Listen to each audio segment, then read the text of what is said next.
చెయ్యక్కర్లేదు. ఆదివారం నాడు ప్రదక్షిణం చేశాడనుకోండి, ఆదివారం నాడు ప్రదక్షిణం చేసి వచ్చేస్తే సూర్యమండలాన్ని భేదిస్తాడు జీవుడు. శరీరం పడిపోయిన తర్వాత శరీర పతనానంతరము సూర్యమండలాన్ని ఛేదించి కైలాసంలో శివలోకానికి వెళ్ళి శివ సాన్నిధ్యమును పొందుతాడు.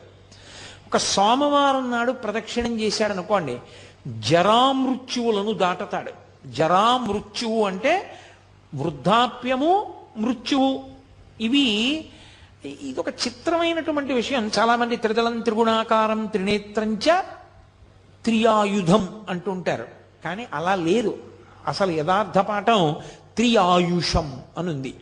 త్రియాయుషం ఏకబిల్వం శివార్పణం. త్రియాయుషం అంటే 3 రకములైన ఆయుర్దాయాల్ని కోరుతారు. నేను వృద్ధాప్యాన్ని చూడాలని నేను కోరుకోవాలి. బాల్యము, కౌమారము, యవ్వనము దాటి నేను వార్ధక్యాన్ని చూడాలి అని అడగాలి.